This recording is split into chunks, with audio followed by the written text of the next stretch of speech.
Formatos de arquivos frequentemente usados em engenharia de dados. Por gentileza, me acompanhe. Uma vez definidos os objetivos, casos de uso e os padrões de acesso, teremos que fazer escolhas quanto ao armazenamento de dados. Armazenamento estruturado, semi ou não estruturado? Todos são possíveis? Uma boa pergunta, não é? Hoje, pelo que eu vejo no mercado, a grande maioria das empresas ainda trabalha com armazenamento estruturado. Estamos neste exato momento numa fase de transição, em que as empresas começam cada vez mais a utilizar dados no dia a dia e aprendem a trabalhar com dados semi ou não estruturados. Mas hoje ainda há uma presença maciça de armazenamento estruturado no mercado. Começamos esse trabalho, de transição, já é possível ver esse movimento no mercado. Ou seja, para quem busca uma carreira em engenharia de dados, esse é o momento ideal, até para ajudar as empresas exatamente a preparar a sua infraestrutura para poder extrair dos dados tudo que eles podem oferecer. E aí, para que você possa realmente extrair valor dos dados, é preciso trabalhar com dados estruturados, semi e não estruturados, na grande maioria das vezes. Por exemplo, eu vou trabalhar com uma tabela de vendas para um determinado propósito, relatório, dashboard, e vou trabalhar com análise de imagens para criar um modelo capaz de prever se um produto foi danificado durante a viagem. São coisas diferentes, concorda? Então eu preciso de sistemas de armazenamento para o dado estruturado, para o dado não estruturado. Provavelmente é isso que teremos dentro das empresas cada vez com mais frequência. É o conceito de Enterprise Data Hub, que eu vou trazer para você no próximo capítulo.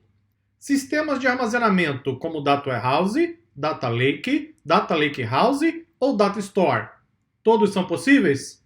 Integrações talvez sejam necessárias? Uma coisa que alguns iniciantes não entendem é o seguinte. Imagine o CIO de uma empresa, o executivo, o chefe, responsável pela área de TI. Ele foi lá, adquiriu um sistema com Data Warehouse, implementou, contratou as pessoas, o Data Warehouse está funcionando perfeitamente atendendo os relatórios de BI. Aí surgiu um novo sistema de armazenamento, o Data Lake House. Você acha que o CIO vai jogar tudo que ele fez na lata do lixo e começar do zero? É claro que não, né? É ingenuidade, inclusive, achar isso. Então é claro que pode ser necessário algum tipo de integração durante alguma transição, enquanto a empresa vai migrando das suas estruturas mais tradicionais para estruturas que sejam mais amplas, que permitam trabalhar com diferentes formatos de arquivos e assim por diante. Então, talvez a empresa mantenha o seu Data Warehouse, talvez implemente um Data Lake, um Lake House, talvez faça uma integração entre esses sistemas de armazenamento, talvez mantenha-os, para fins diferentes dentro da empresa.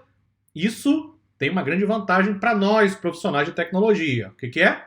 Muito trabalho, ou seja, empregabilidade alta, uma vez que as empresas estão cada vez mais utilizando dados no seu dia a dia. Armazenamento local ou na nuvem? Ambos? Boa pergunta! Além das perguntas anteriores, eu tenho que também decidir se eu vou trabalhar no ambiente local, se eu vou trabalhar no ambiente em nuvem. Também vemos uma migração cada vez maior das empresas para a utilização de cloud computing, que é a computação em nuvem.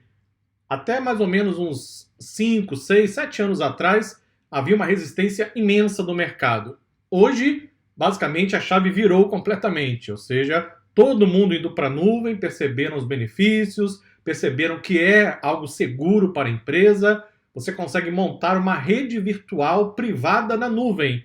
Ou seja, somente quem estiver dentro da rede da empresa consegue acessar o ambiente em nuvem. Isso traz uma série de vantagens, benefícios, segurança, e por conta disso, cada vez mais empresas migram para cloud computing. Os provedores em nuvem, os principais, como a AWS, da Microsoft, do Google, não param de crescer, cada vez oferecem mais serviços. Se você quer trabalhar com engenharia de dados, tem que aprender a trabalhar com cloud computing, ok? Nós trazemos, inclusive, computação em nuvem em todos os cursos da formação de engenheiro de dados, quase todos os cursos da formação arquiteto de dados e em outras formações também aqui na DSA. Por fim, qual formato de arquivo usar para o armazenamento temporário durante o pipeline de dados ou o armazenamento do resultado? Talvez eu não precise ter exatamente um data warehouse ou um data lake. Talvez um data store resolva o caso de uso que a empresa precisa. Ou ainda, a empresa tem um data lake em uma ponta, talvez o início do processo, e tem o data warehouse na outra ponta, no final. No meio do caminho, nós vamos ter o quê? O pipeline de dados, não é? O pipeline vai pegar os dados lá da origem, vai limpar, transformar, processar, preparar, encaminhar para o destino, como vimos aí no capítulo anterior. Mas durante esse processo de execução do pipeline, eu posso ter que gravar os dados de maneira temporária, ou seja, armazenamento intermediário. Como eu vou fazer isso? Talvez eu tenha que usar algum formato específico de arquivo que me permita também leitura, gravação com segurança, performance. Ou ainda, talvez a empresa armazene o resultado dos seus pipelines diretamente em arquivos, ao invés de usar algum tipo de sistema de armazenamento. Muita coisa, não? Pois bem, você achou que trabalhar como engenheiro de dados era fácil? Agora você compreende por que os profissionais de dados são difíceis de encontrar no mercado e são muito bem remunerados.